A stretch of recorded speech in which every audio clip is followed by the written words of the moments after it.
Well, hi guys, it's so good to be back here with you today.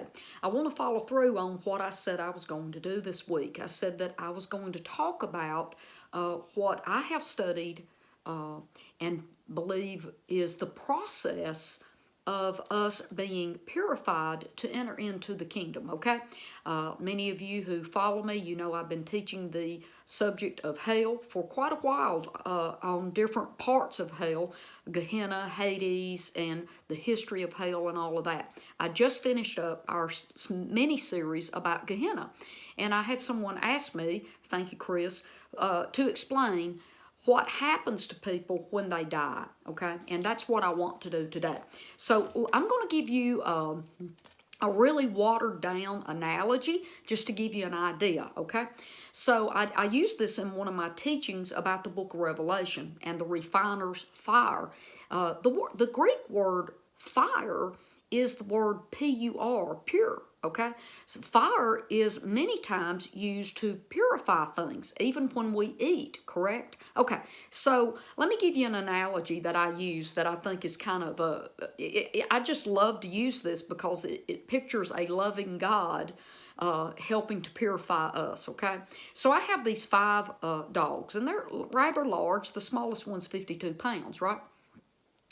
And before I will let them come into the main part of my house, I make them come into the back door, into the laundry room, and I have a door that I keep closed until I purify them, okay? I have some towels in there, and if they come in wet or dirty, I will clean them off. Now, all 5 of them have different personalities. You know, one of them will lay in the floor and let me do whatever I want to her because all she wants is for mommy to hurry up and finish so she can go get on the couch in the living room. Then I have one, and her name's Reby, okay? Reba McIntyre, her name's Reby. And she is a little bit harder to deal with sometimes because she's impatient. She does not want mommy to clean her up. And I have to constantly be talking to her and go, now, baby, if you'll just let mommy clean you up, you can go on into the living room. So she's a little bit harder to deal with, and because of her resistance to me, okay, it takes longer to purify her. This is my best analogy that I have to show you what happens with believers and unbelievers, okay? And here's where I want to start on this today. Many people think that believers, because they said a sinner's prayer, we've got our get out of hell free card, our entry into heaven certificate, okay, that we get an automatic free pass regardless of how dirty and how much doo-doo we got up here in our stinking thinking. But I want to challenge you with that because today I'm going to read you a verse that's written in red, and Jesus said this, and this is in the Jonathan Mitchell New Testament, Mark chapter 9, verse 49. Here we go. I used this in a teaching a week or so ago. Indeed, everyone, all of humanity, will be salted, seasoned and preserved with and by fire. Salt is ideal and fine and beautiful. Yet if the salt should become saltless, in what way will you proceed fitting it for a seasoning? Now watch, this is what Jesus says. Be constantly having and holding salt within and among yourselves. Habitually be at peace. Keep peace, make peace, and live in shalom, in union with one another. Now, so Jesus himself, okay, in all of our renderings of the Bible, whether it's Greek, Koine Greek, Aramaic, all talks about that people will be purified by fire, okay? And that word salted means purified by fire. I want to read to you a note that's in the Expanded Bible real quick. It says, and every person will be salted with fire. And here's their note. It says, the meaning of this proverb is uncertain, although it may mean that the testing of believers purifies, the fire purifies and preserves is the salt. It may refer to God's covenant people, but now I want to read a little more about this, and I like the fact that they put that footnote in because it talks about the testing of people They say believers, but I would challenge that and tell you that it is the testing of all people, as the Koine Greek records it, okay? The Koine Greek records it accurately. And so God purifies people, okay? And all people have to be purified, okay? Now, let me go over and see what other notes I have. I want to read you this out of the Passion Translation, a footnote here. Constantly have or hold salt within yourselves. This is, our lives are become salty for God. The Aramaic speakers refer to salt as a symbol of faithfulness in their friendship. The Jews observed a salt covenant, and Jesus instructs his followers to be faithful friends to one another and live in peace. So that's that last verse that I read to you about living in peace among each other. I wanted to tie that in. It's just a freebie today. Now let me get back on and talk to you a little bit about why Jesus is talking about Mark 9:49, that all people, many translations get it right, all people will be salted with fire. So let's talk about this real quick, okay? 1 Corinthians, okay? I'm going to read this. Now, guys, you know, I can do this in a part today and a part tomorrow. I probably will have to, because this isn't just a one-off teaching. It's a much more detailed, okay? But in 1 Corinthians 15:21 through 28, this is where it says, Paul says, death has come because of what one man did, and death came to all men. But through one man, and he's talking about Adam, it says, in Adam all die. But in the same way, all will be made to be alive again by Christ through one man.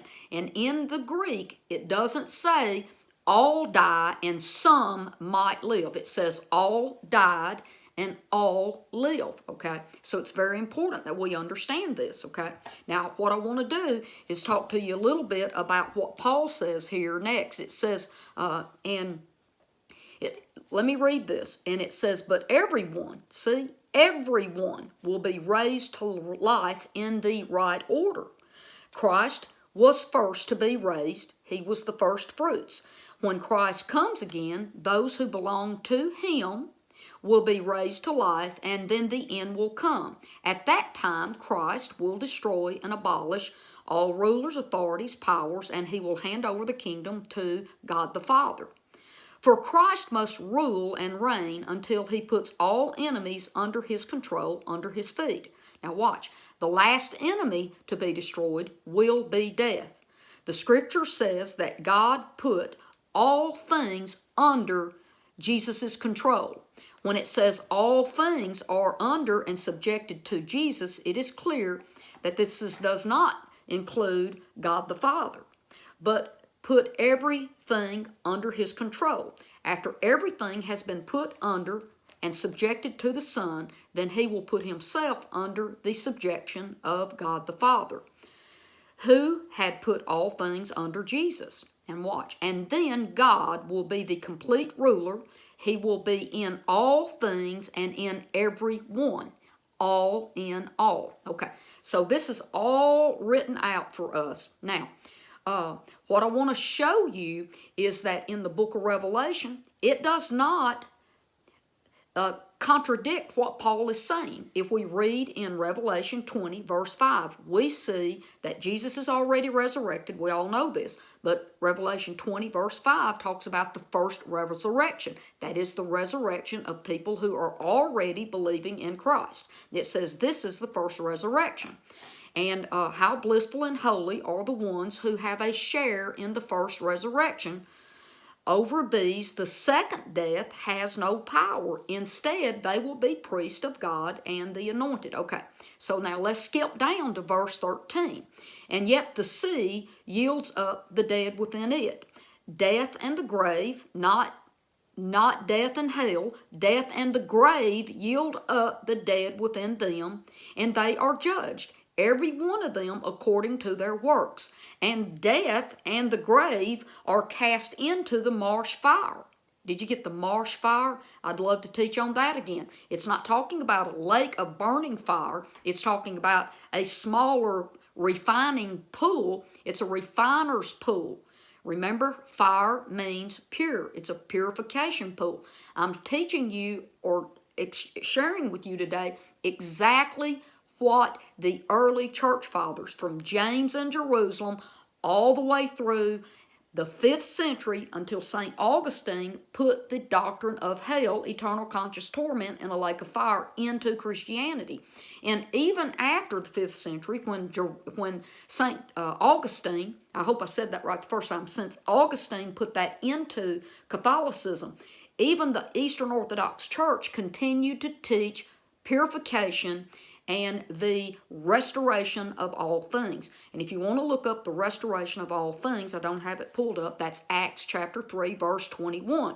The restoration, or the complete restoration to complete wholeness and health, that's in Acts 3:21. Now, so I told you just now that, death and the grave are thrown into the marsh fire. And the marsh fire is actually the second death. So the second death is the death of the death and the grave. It's done away with. When people are raised back to life, there is no need for death any longer and no need for graves for dead people to be in, a realm of the dead. Let me keep going. I'm covering a lot today, okay? Stay with me. Okay, and if any was not found written in the book of life, he was cast into the marsh of fire. Okay, so it doesn't say they're destroyed. They are put into a purification pool. Now let me read you chapter 21, verse 5. And the one, Jesus, who sat upon the throne, look, I make all things new. Okay. And then we see, all right, I'm going to go down some, and I can do another teaching on this, okay? But I'm going to move on down a little bit and read from here. The one who conquers will inherit these things, and I will be a God to him, and he will be a son to me. Verse 8. But for those who are craven and faithless, abominable, murderers, the whorish, sorcerers, idolaters, and watch, and all liars. How many people do you know that aren't liars, including Christians? Keep going. They have their portion in the marsh burning with fire, the purification pool, the pool burning with purification fire, and sulfur, which is the second death. So now people are having these impurities burned out of them or purified out of them. Now watch, verse 25. And her gates to the city will certainly not be closed by day or night. But nothing profane, no one who causes abomination, falsehood by any means enter in therein, except those written in the book of life. Okay, so what we have are people who are already purified are in the city. Next, Jesus talks about here in verse, this is chapter 22, verse 12. Look, I am coming quickly. With me is the recompense I have to render to each, according to his work. Remember, every man's work will be tested with fire. Yes, right here, it all adds up. Okay, so it says, how blissful are those who wash their robes. This is after the pool. This is after people have been put into the refiner's fire. They're washing their robes, and they are coming into the gates of the city. But watch, people who are supposed to be in an eternal burning flame, they're outside the city. Watch, it says, and outside are the curs or the dogs, the sorcerers, the whorish, the murderers, and the idolaters, and everyone who loves and practices falsehood. Some translation says people who tell lies. See, so they're not in the fire anymore, but they're slowly coming out of the fire, and they're outside of the city. And I'm going to close with this verse. This is chapter 22, verse 17. Now, we've got people already in the city, already in the Lamb's Book of Life. Remember that. Now the Spirit is still bidding people to come into the gates. Who is the Spirit bidding? He's bidding the other people who have not washed their robes to be white and have not willfully entered into his city. Let me read this to you. And the Spirit and the bride say, come. Let the one who hears come. And watch. And let the one who thirsts come. Let the one who wishes to take freely of the water of life come. Did you know that people are already in the city taking part of the water of life and eating from the tree of life, okay? But the Spirit is still bidding people to come on into the city, guys. I tell you what, I'm going to call it a day because, man, I have packed a lot into this. Please give me your comments, ask me questions, and I will keep teaching on this until I make it perfectly clear about the purification pool and my analogy about how Mama cleans her 5 beautiful babies. I love every single one of them. They're just different, and it takes a little more effort for me to clean some of them up than the others when I let my beloved little dogs into Mama's house, into her living room. I love you guys, and I will see you right here tomorrow, okay? Bye-bye.